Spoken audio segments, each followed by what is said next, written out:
Hey everybody, Nick here, and today I got a review for you of this little guy. This right here is a knife by Cold Steel called the Lucky One. Oh, that's right. That's big, that's ugly, and that's right there on the blade. But anyways, this is a really interesting knife. It's basically a traditional knife in a lot of ways, except with some modern features like carbon fiber, S35VN steel, a pocket clip. And it's disassemblable. So it's really cool, and it's really different, and when my buddy Pete, hey, thanks Pete, offered to send one of these guys along, I was pretty intrigued. And so, first off, a quick little size comparison here. You've got your Spyderco Delica. You've got your Ontario Rat number 2. So this is a very, very small knife. You've got your Spyderco Dragonfly here. You've got an open Nell.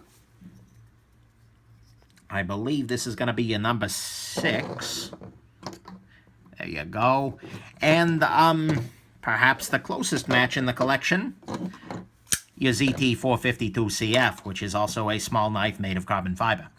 There you go.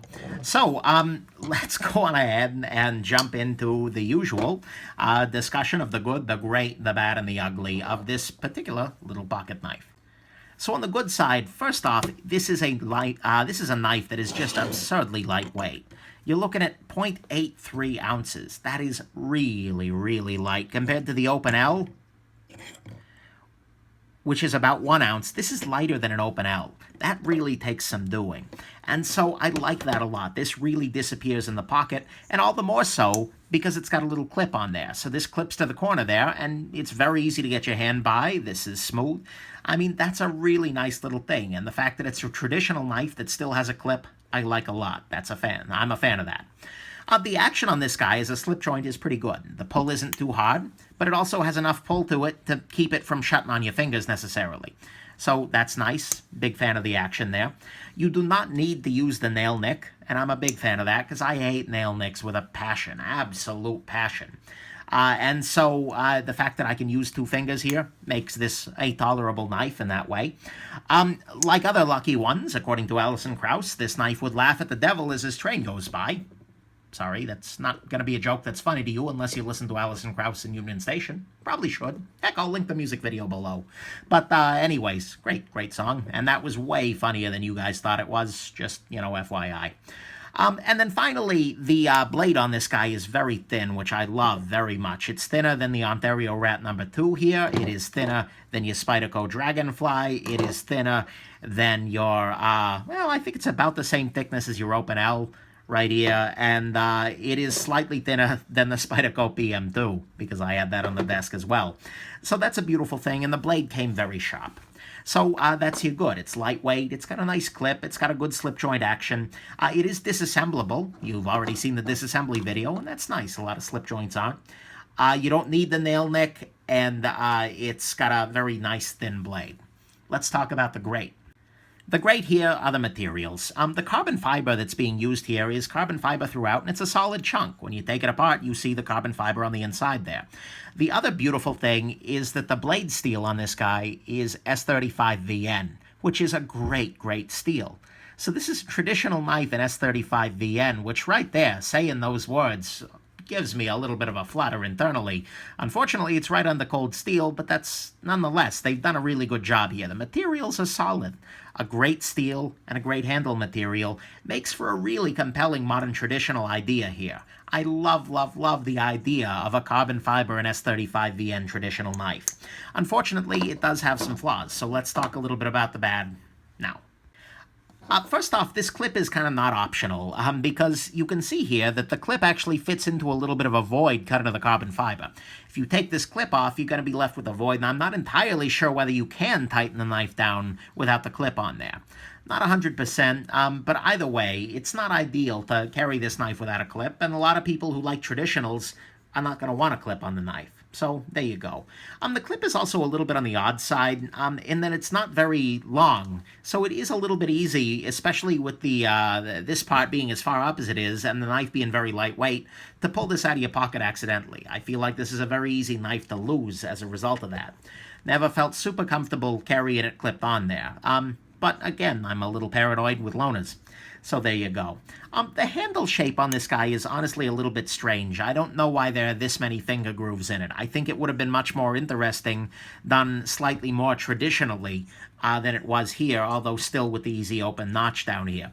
So I'm not a huge fan of the handle shape. I'm also not super huge on the blade shape itself. It's kind of got a weird drop point sort of affair that doesn't make sense. It's got a lot of belly.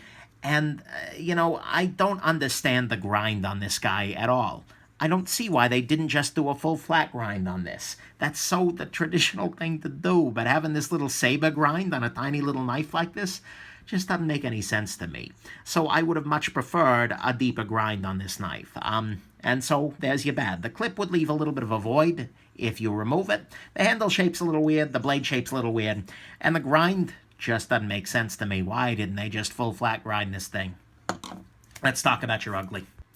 So, on the ugly side, first off, this is ugly.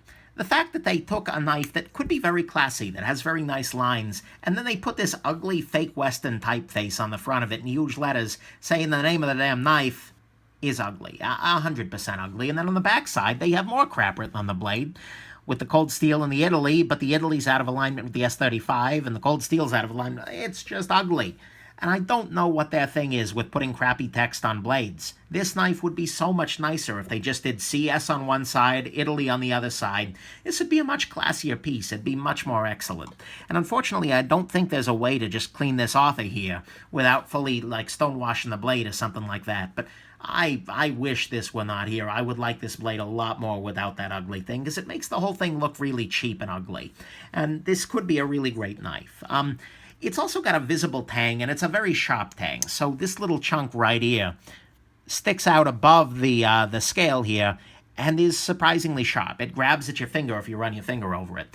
And I'm not a big fan of that. It's just something that's a little fit and finish issue, but they should have fixed that. They should have rounded that off a little bit, or just increased the carbon fiber a little bit to cover it up. The price on this guy is on the edge between ugly and bad. It's $62. The materials are good, and the fit and finish is actually pretty okay for a cold steel, but there's not a lot here, and if you're going to make the knife seem cheap by doing stuff like that, you might as well make the knife cheap. And so this is a little bit on the high side price-wise. I don't know. Like I said, that's either ugly or bad. I went back and forth. It landed here, but do what you will with that.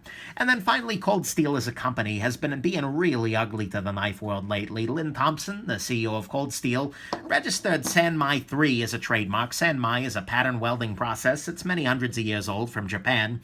He registered a trademark on Sanmai 3, but is now using that to bully independent knife makers, do legal shakedowns, basically, and that's really ugly. He shouldn't have had that trademark to start with, because it's just a term of the art, and now he's using it for shakedowns, and that's bullying, and that's ugly, and I don't want to support that.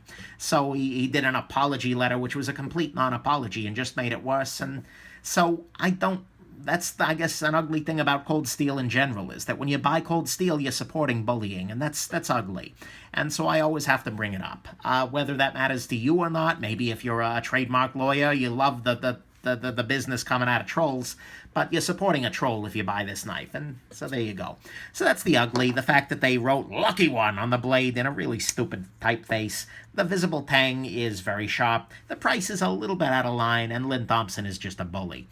There's your ugly. What's the final conclusion here? Look, this is a really solid effort. This is so close to being great, because it's got good materials, it's got good action, it's got a good clip, and, it's a great idea.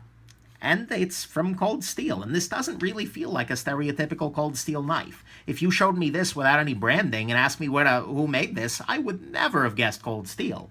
And so, that's kind of neat. They're branching out a little bit. But the thing is, even though it's got all these excellent points and a great idea, it's offset by some pretty severe ugly. The gas station writing on the blade, the lack of a full flat grind. I'm not a big fan, and even this the little visible tang thing is kind of ugly. And so that makes this knife go from something that's really excellent to something that's okay, I guess. So, I mean, at the end of the day, I can't quite look at this knife with a smiling eye.